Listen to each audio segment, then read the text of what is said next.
ഇപ്പൊ ഓരോ ആൾക്കും ഒരു ഇൻഡിവിജ്വാലിറ്റി ഉണ്ടാവും, പുള്ളിക്ക് ഒരു രീതി ഉണ്ടാവും, പുള്ളിയുടെ ഒരു സ്റ്റൈല് പറയാണ്, പുള്ളിയുടെ സംസാരിക്കുന്ന രീതി പറയാണ്, പുള്ളിയുടെ തമാശ പറയാണ്, പുള്ളിയുടെ എബിലിറ്റീസ്, അതൊക്കെ പുള്ളി ജീവിച്ച് വളർന്ന സാഹചര്യം, ചുറ്റുപാടൊക്കെ പറയാണ്. ഞാൻ ജീവിച്ച് വളർന്നതും ഞാൻ പുള്ളിയുടെ മകനാണെന്ന് ഒഴിച്ചു കഴിഞ്ഞാൽ, അല്ലെങ്കിൽ ഞാൻ പുള്ളിയിൽ നിന്ന് ഇൻസ്പയർഡ് ആവുകയോ ഇൻഫ്ലുവൻസ്ഡ് ആവുകയോ ആയിട്ടുള്ള ഒരു സംഭവം ഉണ്ടായിട്ടില്ല.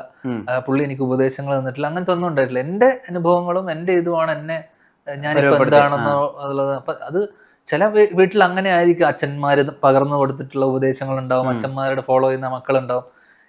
ഞങ്ങൾ അങ്ങനെ ഒരുമിച്ച് ജീവിച്ചിട്ടില്ല, അച്ഛനും ഞാനുമായിട്ട്. എനിക്ക് തോന്നുന്നു ഇപ്പോഴാണ് നമ്മൾ ഒരു സമയത്ത് നമ്മളൊന്നോ 2 വർഷം ഒരുമിച്ചുണ്ടായിട്ട് ഒഴിച്ചു കഴിഞ്ഞാൽ ആക്ച്വലി ഞാൻ ഇപ്പോഴാണ് വീട്ടിൽ കൂടുതൽ നിൽക്കുന്നതും, അല്ലെങ്കിൽ ഷൂട്ട് കഴിഞ്ഞാലും അല്ലെങ്കിൽ വരുന്നതൊക്കെ ഈ സമയത്താണ്. പക്ഷെ ഞാൻ ചേട്ടാ എപ്പോഴെങ്കിലും ഒരു അച്ഛൻ മകൻ കോൺവെർസേഷൻ ഉണ്ടാവില്ലേ?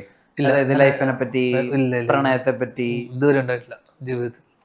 അതുകൊണ്ട് തന്നെ ഓർത്തിരിക്കാൻ ഒരു കോൺവെർസേഷൻ ഇല്ല. അടി ഉണ്ടായിട്ടുണ്ട്, പ്രശ്നങ്ങൾ ഓർത്തിരിക്കാൻ ഒരുപാട് ഇഷ്യൂസ് ഉണ്ടായിട്ടുണ്ട്. ഇഷ്യൂസ് അല്ല ഞാൻ പറഞ്ഞത്, ഒരു ഹാർട്ട്ഫുൾ അങ്ങനെ ഞാൻ പറഞ്ഞില്ലേ, അങ്ങനെ പുള്ളി അത്തരത്തിൽ ഇപ്പൊ നീ നേരത്തെ പറഞ്ഞ സാധനത്തിനകത്തുണ്ട്.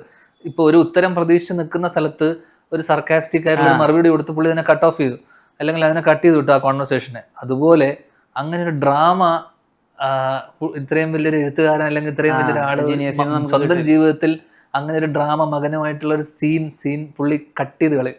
അങ്ങനെ ഒരു സീൻ പുള്ളിയുടെ ജീവിതത്തിൽ, എൻ്റെ ജീവിതത്തിൽ ഡ്രാമയുണ്ട്. എവിടെയെന്നറിയാമോ? തല്ലുപിടുത്തം, അടി, പറന്നടി, നെറ്റിക്കടി, അങ്ങനത്തെ ഡ്രാമ ഉണ്ടായിട്ടുണ്ട്.